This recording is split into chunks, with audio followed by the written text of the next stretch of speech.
Hier, ce cas de vacances parlementaires, il faut continuer corruption morale pour maintenir.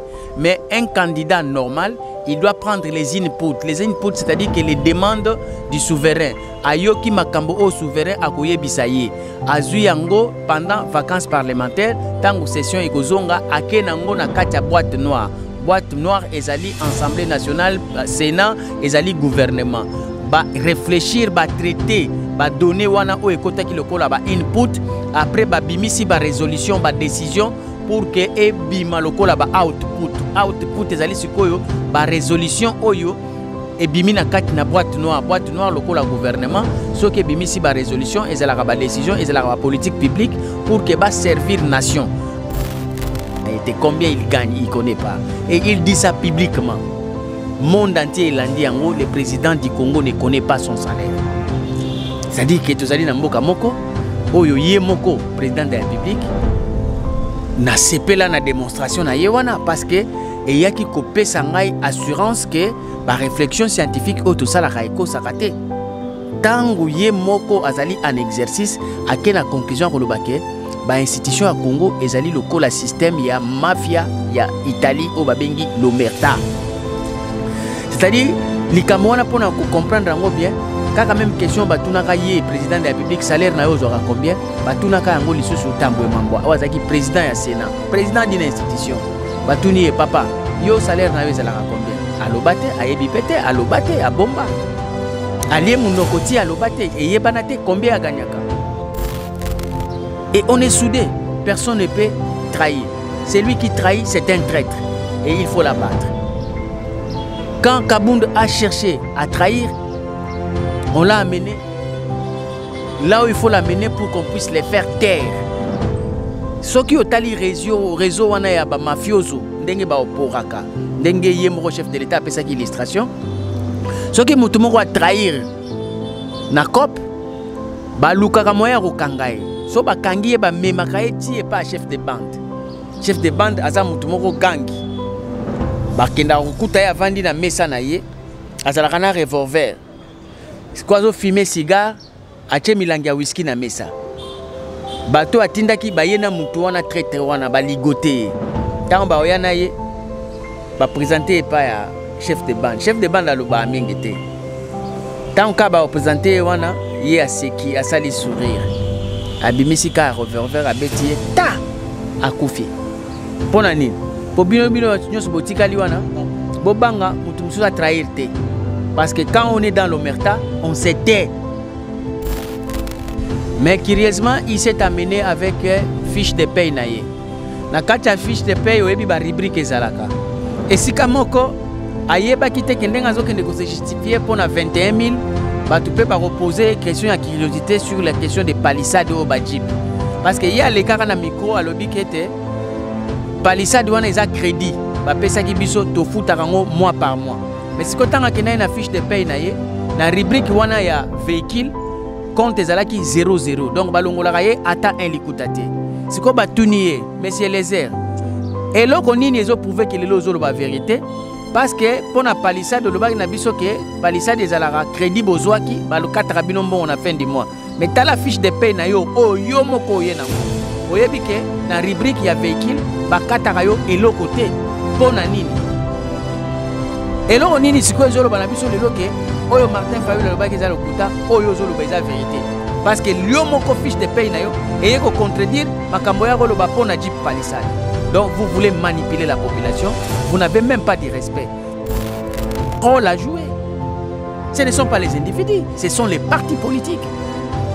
Mais aujourd'hui, quand vous prenez une disposition de loi, vous tricotez ça d'une manière avec des fils rouges, blancs. Non, c'est du n'importe quoi. On commis ici député libre, a commis ennemi à parti. Mais qu'est-ce qui reste encore pour les partis? Qu'est-ce qui reste encore pour les partis? Comment un député élu sur la liste d'un parti politique, au cours d'un mandat, a créé un parti politique naïe et puis il continue à siéger? Non, non, non. On est à escroquerie monnaie. Alors que nous sommes dans l'état des droits. Non, l'état des droits, c'est un slogan, ça doit être une pratique, ça doit être une réalité.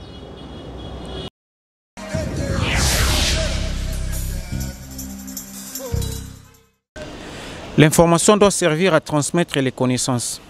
Elle doit enseigner, activer la conscience pour que les concitoyens comprennent leur situation et agissent en conséquence. Très chers internautes, bonjour, bonsoir, selon l'heure à laquelle vous nous suivez. Et vous savez, aujourd'hui, nous avons un honneur de recevoir pour vous un parmi les élites. C'est un repère pour nous, c'est un modèle. Il incarne toute une valeur. Moi, je l'appelle l'encyclopédie des connaissances, le politologue par excellence. Alors, suivez d'abord cet élément que la réalisation nous propose et puis nous allons revenir pour voir qui sera notre invité. Merci. Alors, il ne faut pas venir ici salir l'honneur de quelqu'un. Partout où je suis passé, à l'Assemblée nationale, on gère de fonds secrets que j'avais transformés en montant à ce qu'on appelle invisible. Tous les députés le savent. J'ai multiplié les salaires des agents de l'Assemblée nationale par 6 de l'administration. J'ai multiplié les salaires des députés par 3. Et j'ai donné le véhicule à chaque député, j'ai donné le véhicule au secrétaire général de l'administration, j'ai donné le véhicule au directeur. Tozongi na plateau, Zosenga Bino, vous continuez à s'abonner massivement à la chaîne Nabiso YouTube Goshen Media 7. Pour s'abonner massivement parce qu'ici nous donnons la bonne information. Ici nous évitons tout ce qui est anti-valeur. Alors, sans plus tarder, je vous présente M. Phocas Kokelemena. Il est politologue et l'encyclopédie des connaissances, cadre dans le parti politique Nouvel Élan d'Adolphe Muzitu. M. Phocas Kokelemena, bonjour.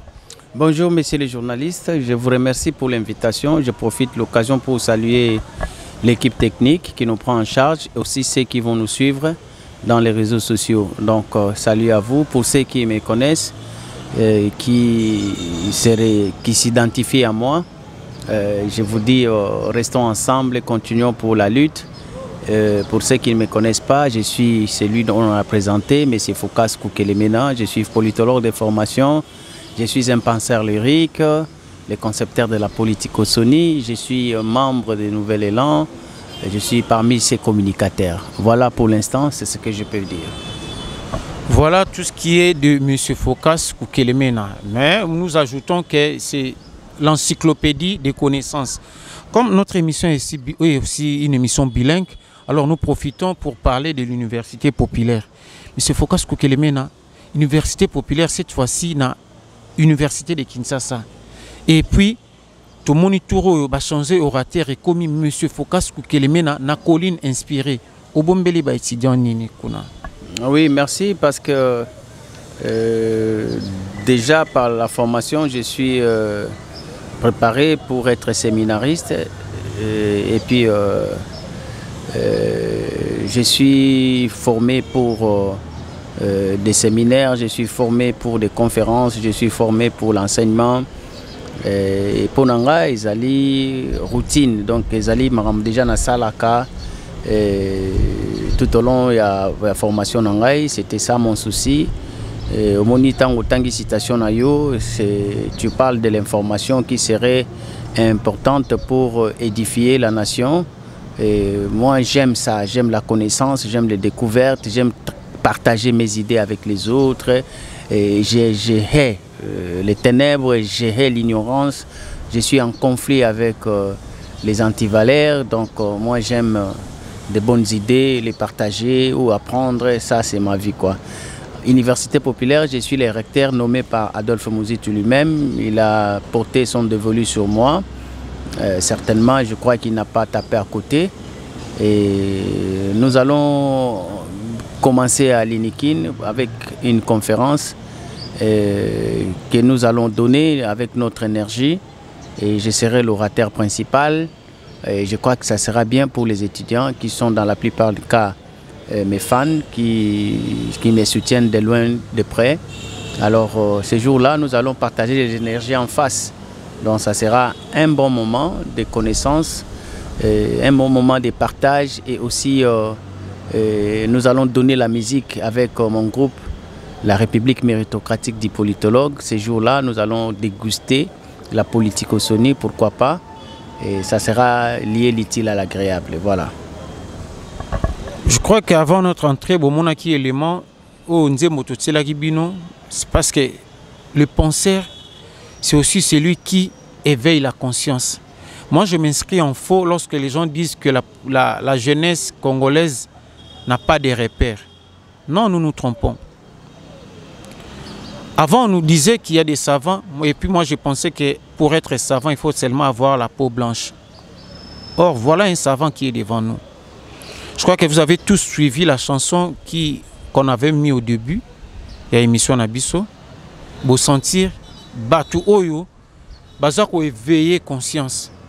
Batu Oyo, Bazo lutter contre les antivaleurs.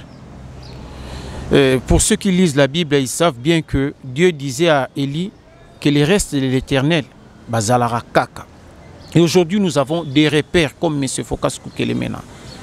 Et Bato Bazo éveiller conscience congolaise, Bato Bazo éveiller jeunesse. Il est grand temps de se rapprocher na Kounutu Nabiso, Ndeko Nabiso, camarade Nabiso, Lekito Yaya Nabiso. Parce que tout autour naïe, il n'y a que la connaissance qui se propage. Il n'y a que des valeurs. Ce qui est en tout cas, on a fait une émission Oyo, qui est d'ailleurs une émission école. Nous allons beaucoup apprendre. Alors, Monsieur Fokas, parlons maintenant des élections. Parce que, et comme il y a un mode de vie Nabiso, l'autre fois, vous avez parlé de la rencontre entre un mauvais électeur, entre un mauvais électeur et un mauvais candidat. Et produisent Ranini. Moi, je me dirais que aux attendants expliquer Bisso quand est-ce que mauvais électeur sera un mauvais candidat et qu'on produire Nini. Merci. Je crois que ça réflexion na sala ka réflexion na tomba qui na conclusion pour na la thèse oyo ezali ko confirmer que les élections dans les contextes il y a Congo oyo ezali contexte moko et la société moko ezali avec une très grande masse de personnes qui sont analphabètes, qui sont pauvres, qui sont ignorants, qui sont manipulables. Et donc, dans le contexte, il y a Mboka Nabiso, les élections souvent apparaissent comme un rendez-vous. Il y a un mauvais candidat qui arrive et puis un mauvais électeur qui se présente. Et ensemble, il y a Batouana Mibale, ceux qui basangani. Conséquence nango babengarango misère du peuple. La misère du peuple, pourquoi? Parce que un électeur qui ne connaît pas qui voter, comment voter, pourquoi voter, il va voter n'importe qui pour que Mboka ekende konyo kwama. Et puis aza kopé sa possibilité na mutu oyo ayebité pouvoir pour na akonzaye pendant 5 ans de la manière oye a Rolinga. Un mauvais électeur, Azali Moutou Oyo, Azako voté pour Bapesa qui est polo, Azali ko voté pour Moutouana Oyo, Ye a ko voté, Ayaki Kokunda et Bembe na famille na bango a contribuaki, Ayaki na matanga. Un mauvais électeur, Azali Moutou Oyo, Azali ko voté pour Moutouango, candidat wana Alobaramuno Ramboka na bango, Azali Moutou ya côté na bango, Azali pire vient na ye. Ayaki une association na bango, abetsa qui match à football. Un mauvais électeur, c'est celui qui ne connaît pas les tenants, les aboutissants, aébi le jeu et l'enjeu de. Yatina élection aébité. Yé ponaye, ezarara acte moko inutile qu'il va poser et puis par conséquence nango aroya kosutukango au cours ya mandat au pied après 5 ans. Tout au long du mandat, car il y a un mutabanda kolela, boya kotalela biso likambo yo, bino batu bokenda et ainsi de suite. Donc il ne sait même pas ses droits, il connaît même pas ses devoirs. Donc un mauvais électeur, ce n'est pas un citoyen. C'est un individu parce que pour devenir un citoyen, il faut d'abord quitter ce que l'on appelle un individu. Un individu, c'est un être humain qui vit, qui marche, qui mange, qui parle et qui s'habille. C'est un individu. Mais pour devenir citoyen, il faut être formé, il faut être préparé, il faut avoir du civisme, il faut avoir des connaissances. Donc, afin que vous puissiez participer utilement dans la gestion de la République. Et ces genres de personnes sont rares. Pourquoi? Parce que démonstration et salimina ba recherche ebele esalemi na Congo na ba expert balobi était taux ya analphabétisation na Congo ezali élevé à 70%. Donc masse na biso populaire ezali masse moko analphabète, donc ba ignorant. Alors de ces faits, tous allons dans un contexte très compliqué pour l'élection. Parce que l'élection, ce sont des savants qui ont trouvé que y a un mécanisme et qui permettre que la démocratie va déposer pouvoir, va transmettre ce pouvoir, va déléguer pouvoir et pas ya bato balongo bani, c'est-à-dire le meilleur d'entre nous, ceux qui sont formés, préparés, qui ont de l'expérience, qui sont des modèles, qui incarnent des valeurs, qui sont des repères de la société pour que bakende ko gouverner biso. Mais dans la plupart des cas, yomoroyebi, ba résultat ya ba élection na biso, il y a des gens qui ne méritent pas d'être nos représentants, mais malheureusement ils nous représentent. C'est-à-dire que ce sont des mauvais candidats. Des mauvais candidats, qui sont-ils? Ba candidats oyo mosala na bango ezalaka tout au long de la journée, tout au long de mandat, tout au long de la campagne. Il se prépare pour que abong saka courant na quartier et enfin que ba jeune bazala simanaye. Un mauvais candidat, c'est celui oyo soki matanga ezali na quartier yé accueilli ko contribuer non pas par l'amour ya ndeko na ye akufeli, mais pour des buts électoraux. Papa social, maman social, ami komisi na ye moto ya kokenda ko lukaka ba voix ya kosombaka na mbongo na ye. Azali moto oyo azali kosalisa ba point ya mabaya ya ciment na quartier, non pas parce qu'alingi ko aider communauté, parce que azali na mbongo, non, ye alingi basala échange. Soki ya azali bongo bino bo pesa ye ba voix. Ya mibale un mauvais candidat azali moto oyo musala na ye ko organiser ba match ya football. Ayebi ke ba jeune balinga football mingi tango aza ko benda bango na nzela football, bango en échange ba pesa ye ba voix. Azali ko organiser ba kermesse pour que ba ambianceur nyonso ba chaika ba ba kombo na ye pour ba voter ye. Un mauvais candidat azali mutu oyo azali ko organiser ba défilé de mode pour que ba jeune fille ba mona ye ba ye que azali na mbongo, azali moto ya lolendo et puis azali moto la lokumu juste parce que azali kolinga basa la échange ye apesi bango événement et bango ba pesi ba voix.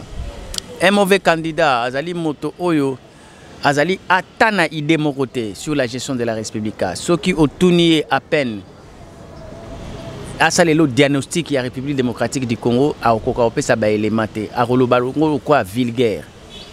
Ceux qui ont cotisé na mozindo a kobunga parce que ayebi yangote azala préparé te azala formé te.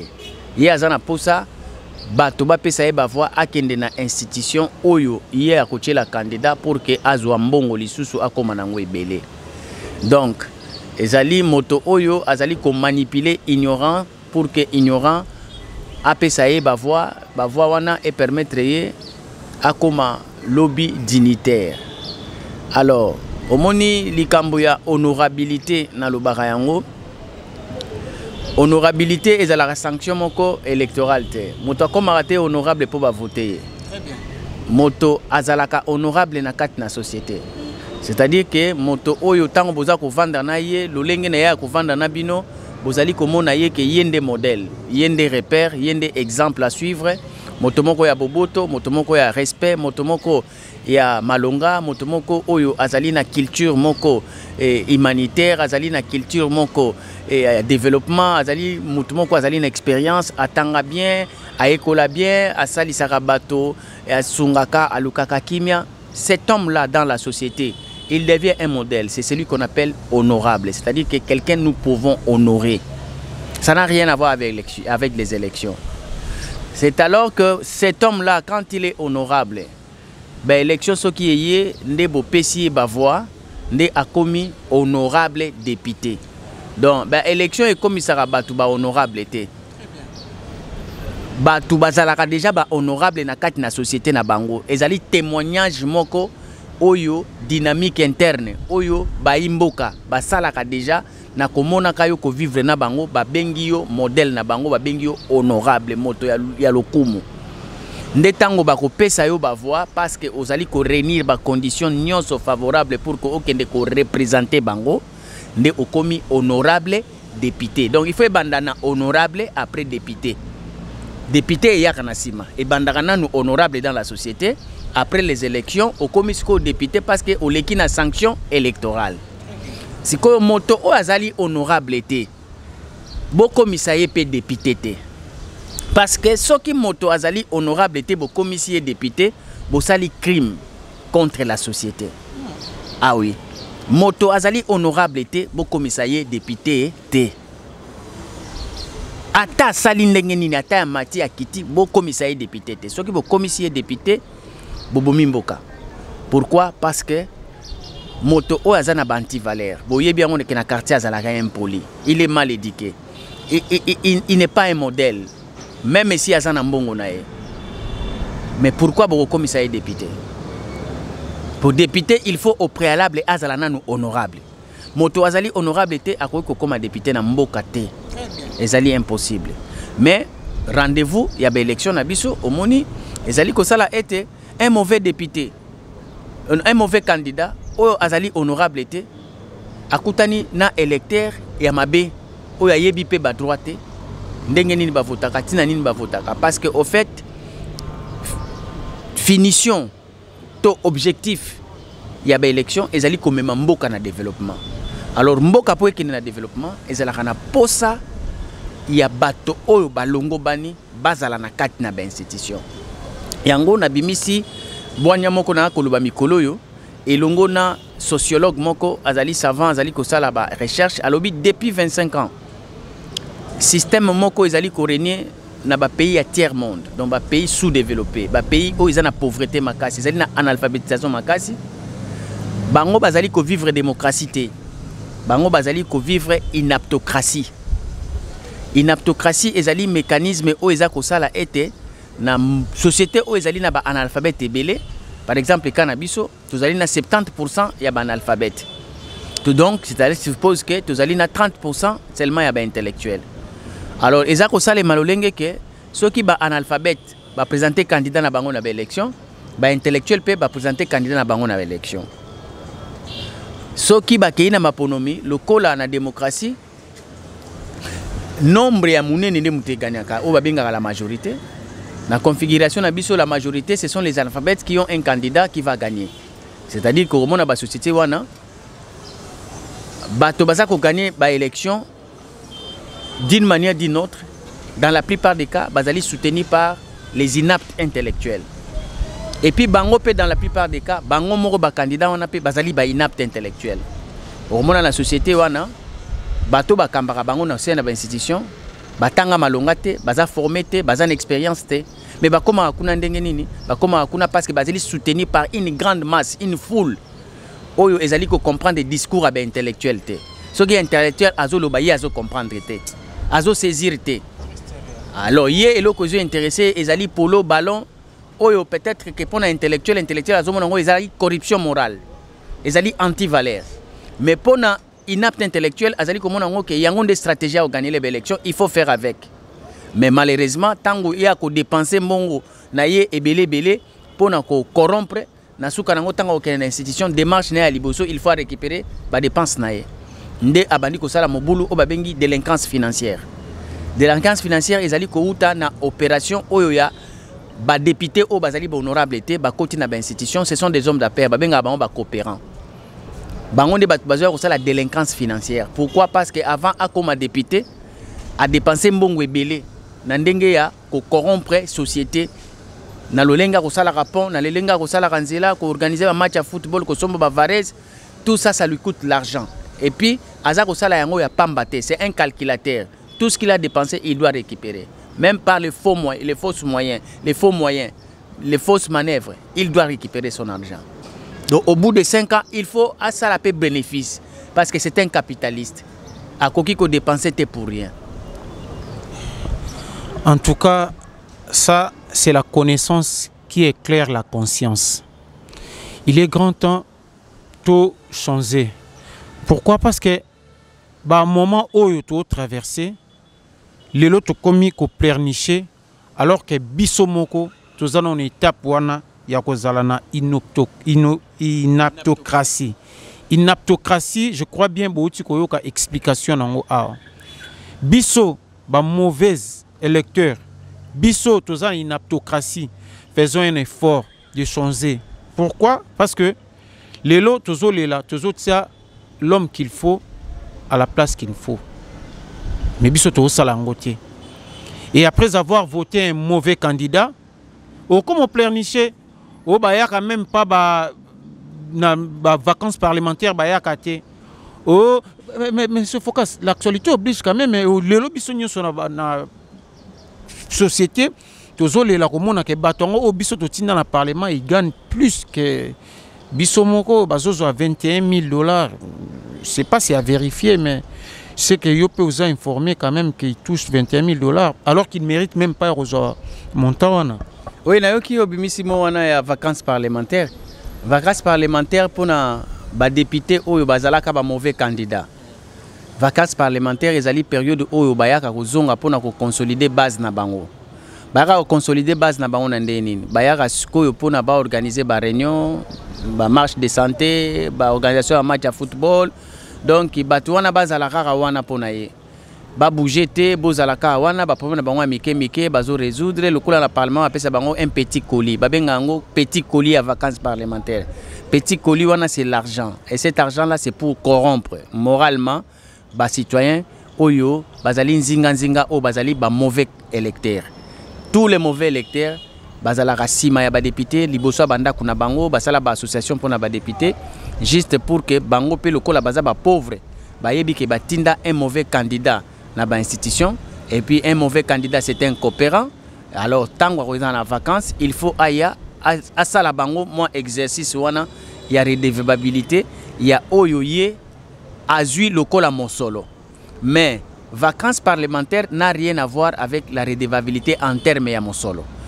Vacances parlementaires les ali période où babengaka représentant aye kozonga pa ya souverain parce que souverain de mutu atinda kiye apesi mandat mais tango na mi parcours avant azela mandat esila il faut tango nyonso azonga kapona kopesa ka rapport tango député aye na vacances parlementaires en réalité aya kapona kopesa rapport babenga ngo mécanisme ya redevabilité siko esale makandenge nini mécanisme ezali ya input ezali que makambo oyo souverain alingi koyebisa représentant pona akende kosala po akotuna ye okendaki kosala yebisa ngai nini bosali te représentant abandi ko expliquer na souverain tokendaki bosengaki ngai to bunda pona mai to bunda pona courant to bunda pona banzela to bunda pona hôpital to bunda pona salaire to bunda pona chômage sikoyo tomeki ko bunda to sali ete banzela ezo salema déjà to sali déjà autant de kilomètres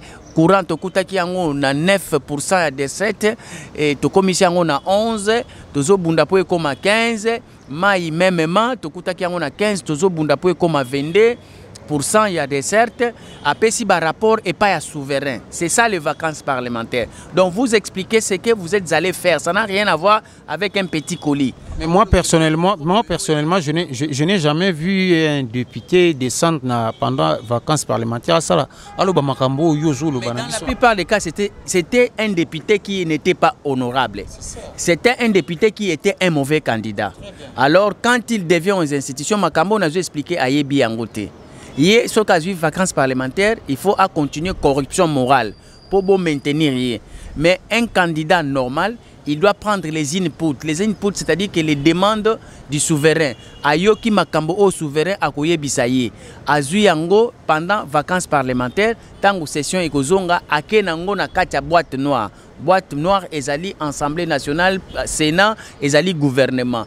Ba réfléchir, ba traiter, ba donner wana o ekota ki lokola ba input, après ba bimisi ba résolution, ba décision pour que e bima lokola ba output. Output ezali sikoyo ba résolution oyo et bimi na kati na boîte noire lokola gouvernement, ce que bimisi ba résolution ezala ba décision, ezala ba politique publique pour que ba servir nation. Alors, mécanisme, il y a vacances parlementaires n'a rien à voir avec une période de la corruption, une période de maltraitance du souverain, c'est-à-dire ok sous kosa et sous koleka. na démagogie na yo, na lokuta na yo, na manipulation na yo, okoyi susu ko traumatiser souverain o atindaki yo. Mais malheureusement, les problèmes, ce n'est pas la faute à ces gens-là. La faute, c'est à celui qui a accepté de devenir souverain sans avoir la compétence, sans avoir la formation, sans avoir être préparé. Parce que nabuta koyebisa awake masse oeza africaine, lokola ezali analphabète et ali difficile bazala ba souverain. Parce que pour devenir souverain, c'est-à-dire qu'être un roi, il faut remplir des critères. Et les critères, c'est qu'il faut être un homme habile, capable de comprendre, capable d'expliquer, capable de maîtriser les enjeux et le jeu qui concernent la société. Mais vous avez maintenant un souverain au Congo qui s'appelle le peuple, qui ne connaît ni les A, ni les B, ni les C, ni les Z. Donc c'est-à-dire que la société est déjà en défaillance parce que Bakolo Mboka, Bakolo pays, Bakolo Mbongo, Bakolo pouvoir, ils sont des ignorants. Et cela est fait à dessein. Député Oyo Bazala qui va mauvais candidat. Président Oyo Bazala qui va mauvais candidat.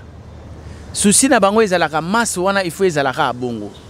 Et quoi changer parce que ceux qui ont eu boigna, comme mayel, comme intellectuel, rejeter bango.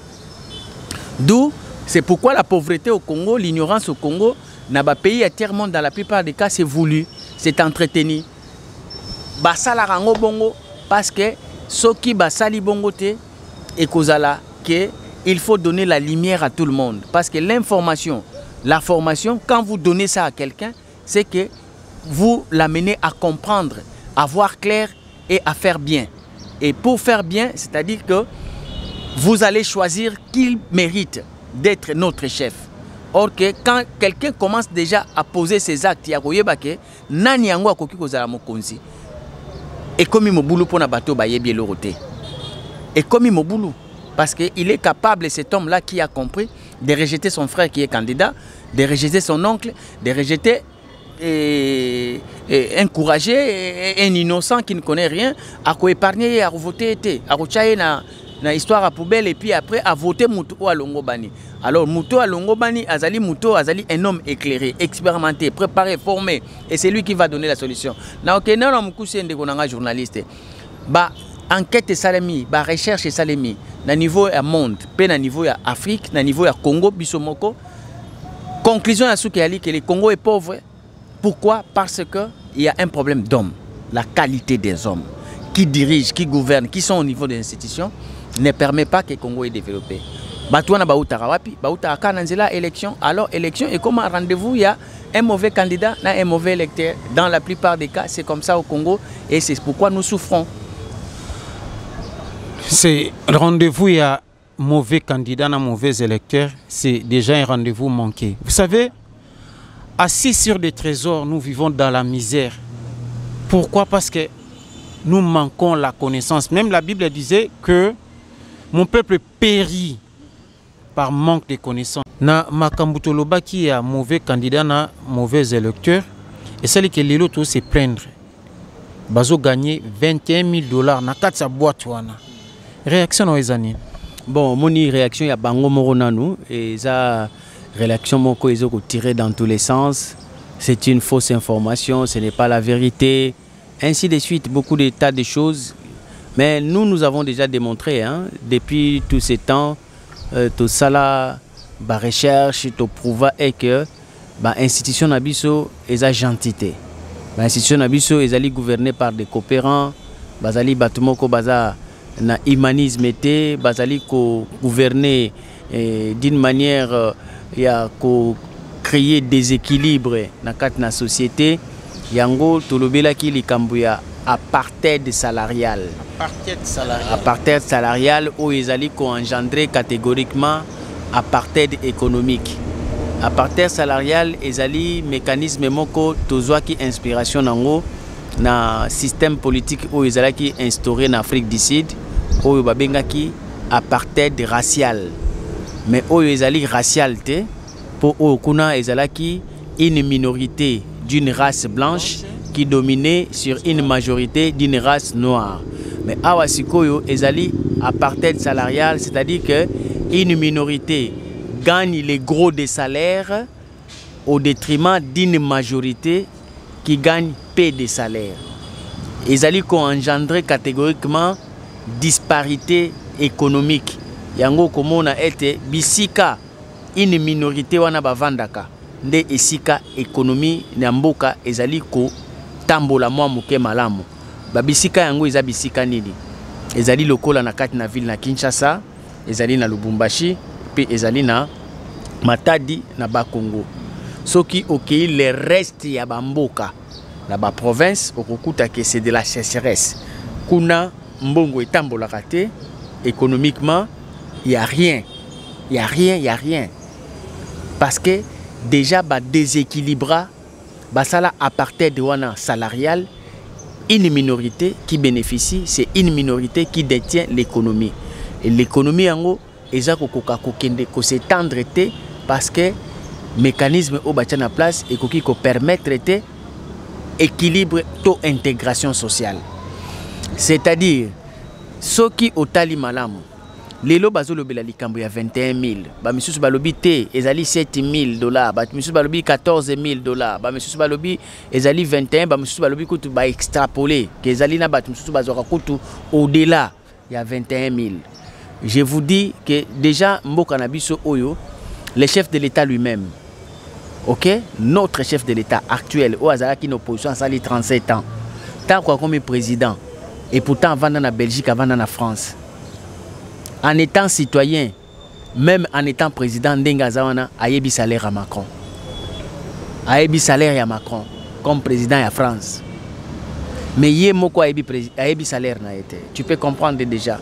Ce qui est président de la République a yebi salaire na été. Combien il gagne, il ne connaît pas. Et il dit ça publiquement.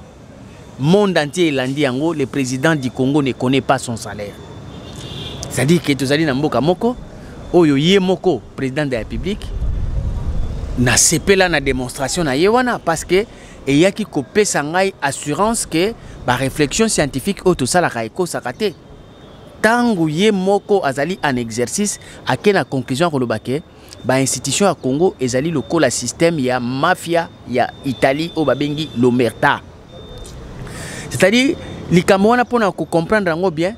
Quand même question batunaka ye président de la République salaire na yo zora combien batunaka yango lisusu tambwe mambo wazaki président ya Sénat président d'une institution batuni e papa yo salaire na yo zala combien alobate ayebi pete alobate abomba alie munokoti alobate eyebanate combien aganyaka tokei Janine Mabunda présidente de l'Assemblée nationale batuna e question yo ganyaka combien alobate ata mokolo moko batuna Kabundu oya IDPS basala 37 ans na opposition. L'air azalaki vice-président de l'Assemblée nationale. Batuna qui est salaire na yo eza combien? Alobate. Mais tangu a commis en opposition, alobi que non ba institution, il y a kambongo ebele. A koma ki ko senga kutu réduction à train de vie au de que délice sanga a senga ka déjà na ba 2019. Donc c'est-à-dire que omerta signifie quoi? On vole en silence, on corrompt en silence, on détourne en silence. On tue en silence et on se tait. Et on est soudés.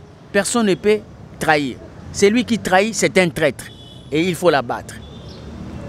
Quand Kabund a cherché à trahir, on l'a amené là où il faut l'amener pour qu'on puisse les faire taire. Ceux qui ont tali réseau wana ya ba mafioso, ndenge ba oporaka, ndenge yemro chef de l'État appelle ça illustration. Ceux qui mutumoko a trahir na COP, ba lukaka moya rokangaye so ba kangiye ba memaka eti pas chef de bande. Chef de bande aza mutu moko gangi ba kenda rokuta ya vandi na mesa na ye azalaka na revolver kwazo fumer cigare ache milangi ya whisky na mesa bato atindaki bayena mutu wana traître wana ba ligoté tant ba oyana ye ba présenter pas ya chef de bande aloba amengete.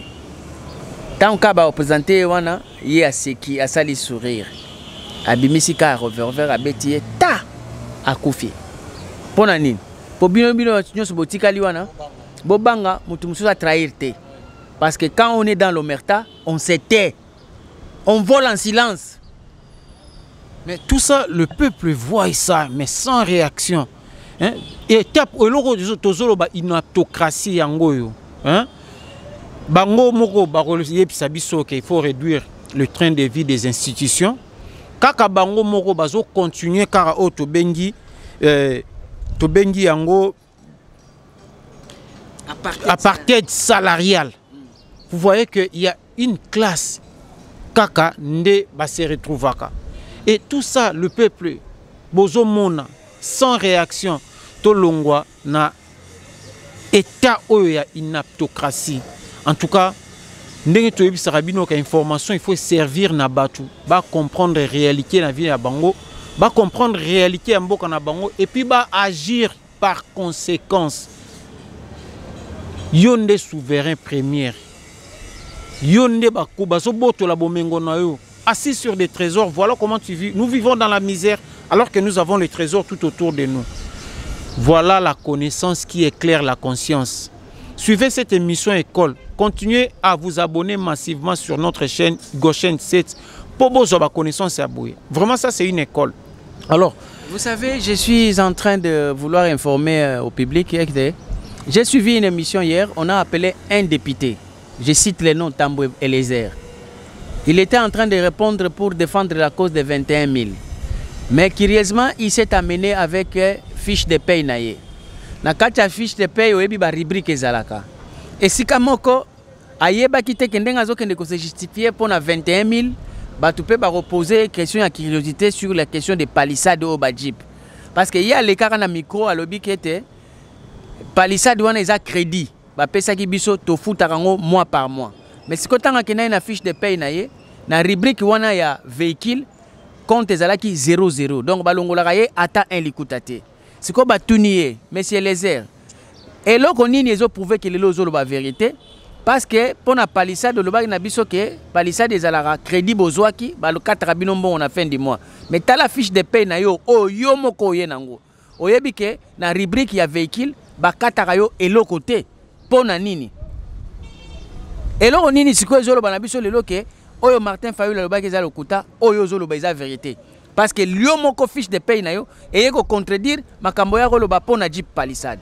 Donc vous voulez manipuler la population, vous n'avez même pas de respect. Manque de respect à vos représentants auprès du souverain, j'appelle ça l'impolitesse. Parce que il faudrait les députés comment on y va comprendre que ils sont des représentants et que la population c'est le roi, les souverains. Donc mukonzi na bango. Mais bango basa la inverse. Bakansaka bango de bakonzi, peuple ndé Ngamba na bango. Le souverain est amorphe. Il est amorphe, effectivement. Donc il est amorphe, il n'est pas conscient. Et il va profiter de l'ignorance. Mais ce qui a yeba qui est mort, nous député na mutu na yeke.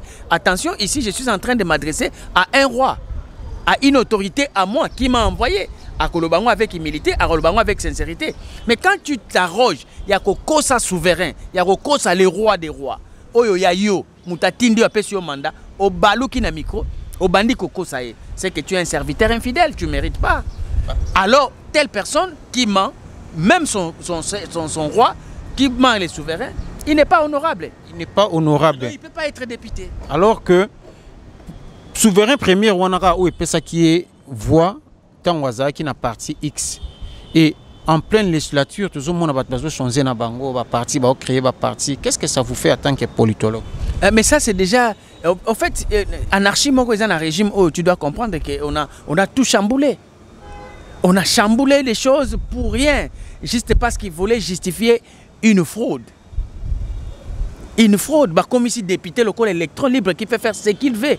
Or, non, en politique, dans une démocratie, il est reconnu au parti politique un grand rôle à jouer. Ce ne sont pas les individus, ce sont les partis politiques.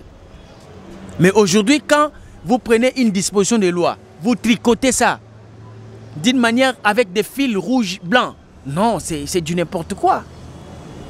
Au commissaire député libre a commis ennemi à parti. Mais qu'est-ce qui reste encore pour les partis? Qu'est-ce qui reste encore pour les partis? Comment un député élu sur la liste d'un parti politique, au cours d'un mandat, a créé parti politique naïe et puis il continue à siéger? Non, non, non. On est à escroquerie, mon aîné. Alors que nous sommes dans l'état des droits. Non! L'état des droits, c'est un slogan, ça doit être une pratique, ça doit être une réalité. Une mode de vie. Et cause à la carte, on a malobaté, état des droits, état des droits. Il n'y a rien d'état des droits là-bas. Est-ce que dans l'état des droits, le président de la République a eu un salaire? Vous trouvez ça normal? Dans l'état des droits, un président il y a institution locale à l'Assemblée nationale. Aïeba salaire n'a été. On vous dit que c'est lui d'ailleurs au travers Eliezer. Je m'excuse parce que c'est pas une fixation, mais j'ai ramassé quelques données. Il y a réflexion.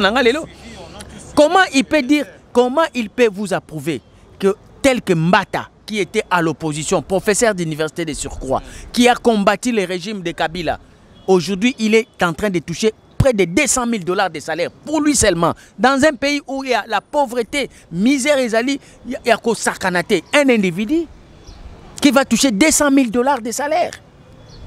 Pour faire quoi avec? L'apartheid salarial. C'est ça l'apartheid salarial.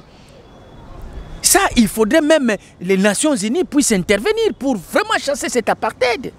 Parce que le peuple est amorphe. Apparemment, nous sommes tombés trop bas. Hein? Mais trop bas, parce que le problème, c'est que tu appelles ça un plaisir, tant que le peuple est à modèle nino. Vraiment, vraiment. Et beaucoup la kaboke, tu sais que l'ongolka kofinga, tout ce que vous dites, peut-être ça pourrait être vrai, mais l'ongolka kofinga, ça serait une bonne chose. Le peuple est à l'olenge nini. Au peuple andenge nini. Peuple angwazomona. Mais ce qui, en tout cas, je vais poser ma question par rapport Parce à une si, histoire. Par exemple, nous avions un souverain ici au Congo. Si nous avions un peuple qui est vraiment digne de ce nom, Lelo Natongo, le col émission les gars il lobby Lelo Natongo, les gens seraient déjà au niveau du Parlement pour dire niet na salaire Yambata. Pour dire niet, Macron touche 19 000 $. Alors que Mbata touche 200 000. 200 000. Quel rapprochement? Quelle réalité? Mais il paraît qu'il est un laboratoire scientifique, c'est lui qui produit des stratégies, donc il doit être rémunéré comme ça. Voilà cette faiblesse encore une fois. Est-ce que ça c'est justifiable ça? Voilà. En tout cas, les bonnes choses ne durent pas, dit-on. Moi, je vais poser la dernière question en pensant à une histoire. Zana, parmi les disciples Hitler, moi, je histoire après que le régime nazi et Zalan des bandades. Un jour, Hitler était assis avec ses acolytes. Il a pris une poule. Mukuba a déprimé, jusqu'à ce que ce soit à perdre la plume na nyonso. Et puis et l'oiseau était déjà agonisante. Alors il a pris la graine de riz, abandiko bois kanase. Soso oiseau agonisante, azolanda quand même la graine de riz wana aliaka. Voilà ce qu'on fait à un peuple qui est inconscient. Au monde qui est cannabis, ba déprimer biso de tout. Mais tu continues à kolanda bango. C'est ça au fait na bébé bisio awa rendez-vous ya un mauvais électeur na un mauvais candidat. C'est-à-dire que ba graine wana ba ke ko bois kawana, c'est un petit colis au ba pesa bango na parlement pour corrompre moralement ba citoyen. Ce sont des grains. C'est de la poussière. C'est le superflu. Yango population a bandi kolanda. Azolanda yango parce que na état oba déprimé, il peut pas aller loin pour aller chercher, il peut pas voler. A pumbwapo a kindekoluka. A commis fragile na ba intempérie, a commis exposé na liwa. Azana choité alanda ata oyo bazo bois kelaye et pas ya mutu oya déprimé. Parce que la personne qui la déprime, c'est la personne qui lui donne les miettes. Donc, pourtant, il fallait qu'il se révolter d'abord contre la personne qui l'a déprimé. Mais il y a Zolanda Bagrène ou Abouakeli. Donc, il ne comprend même pas qui est son bourreau. Donc, il ne comprend pas qui est son bourreau. Donc, si les populations à comprendre nani azali na base ya malheur na ye. Mais mutu oyo zo betela maboko wana mutu zo yembela nzembo yende mutu azali parce que moni mutu soki azo konkarusa la lecture ya vie na yete a komi na maturité pour na azala esclave. Quand on ne revendique plus rien, un peuple qui souffre mais qui ne revendique rien, c'est-à-dire que étape a komi nango ezasiko étape ya maturité pour azala sikoyo esclave. Donc il a atteint la sommité du niveau pour devenir un bon esclave. Parce qu'un esclave ne peut rien revendiquer. Mais un peuple que vous sentez considéré comme un souverain qui ne revendique rien. Balie biso mbongo ya ram awa to ti lelo baye bate mbongo wana nani yazwa ekenda wapi ezala combien. Alors que la pauvreté peut pousser les peuples à la révolution. Ils ont déprimé bino ndengwana ayebisi bino na kobwa que la bino yango lokola ba graine. C'est-à-dire que na hôtel la bino ba wifi na université. C'est ça les graines qu'on jette. Voilà. Et puis ba étudiant pe bandimi. Ba déprimé bango mbongo na ba téléphone, mais ba boakeli bango ngo sous forme ba graine. Ils ont suivi. Tu vois, ba illustration nyonso wana ezali ba édification. Mais il faudrait battre comme on a maturité. Nous ne sommes pas de ceux qui sont dans l'acharnement, mais nous voulons éclairer la population parce que ceux qui ont sali socialisation te mboka o eko disparaître. Ça c'est la connaissance qui éclaire la conscience. Les bonnes choses ne dirent pas. Et notre dernière question c'est par rapport à l'enrôlement de la diaspora. Vous croyez que bango bakoki ko apporter moi eloko sika bazala animé na bazala parmi ba mauvais électeurs te? Bon, je crois que bango bazali déjà épargné la pauvreté parce que bazala ba manipulation te. Ils ne seront pas exposés na ba don, ils ne seront pas exposés na ba cadeau, na ba polo, na bière, na ba kermesse, na ba match à football. Donc côté kuna déjà bazali exempté na pression wana. Ya kosala échange na ba cadeau ba pesa ba voix. Non. Seul critère oyo ezo bangi sanga mwa muke oyo ekoki ko tambola na mutu na bango lokola antivaleur ezali ka tribalisme na fanatisme obe régionalisme soki batiki kaka aspect wana lokola bango déjà ba mona ka élection ndenge ni esele mangana mboka na bango bakoki ko esunga biso que basala vraiment ou babenga vote utile, c'est-à-dire que donner la chance, accorder des voix à celui qui mérite réellement d'abord comme une personnalité épris de valeurs, épris de connaissances, qui est capable de pouvoir gouverner avec rationalité. Et ils peuvent nous donner ça. Parce qu'ils sont exemptés de la pauvreté. Mais awa ozomona batu bazo voter sous la pauvreté, donc ils sont manipulables. C'est ça le malheur. Yango tozo senga ke bato baroya ko voter. Na tuna ka question moko boye. Ndeko nanga journaliste soko ko permettre ngai. Soki neti sapatu na yo et baby obimaka ngo wapi? Et pas cordonnier? Et bon siko soki neti ke suki na yo ekoli okenda wapi? Donc il n'est pas quoi faire. Voilà. Siko po anini ka okenda pas quoi faire. Po nanda kuna bino bandeko na mibali bazali bako somba gilet bako somba pepene bakati yo po ani opofaka ka pas quoi faire. Mais pourquoi pas quoi faire pe okefuta sumbongo. Mais quoi faire za musala na epé akokata yango bien. Okuyi na okuyi opesa mutu te epa ya mutu ayebi okata soki te. Congo. Po ani no kopesa ngo te na mutu oyo akosalela yango bien, oyo azana expérience, oyo ayebi musala yango, po ani Congo te.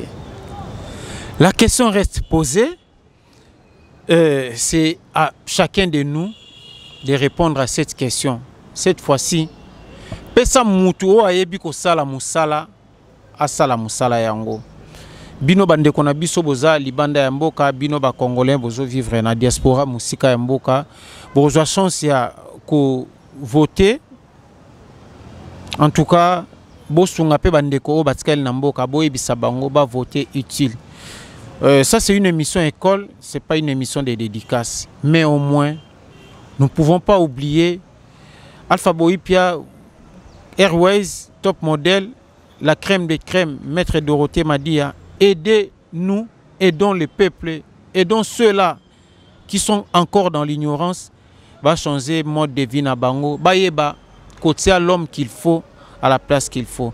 Continuez à vous abonner massivement à la chaîne Nabiso Goshen 7. Te remercier DG Nabiso Carly Mbouilou et Monsieur Bachelor. Bye bye.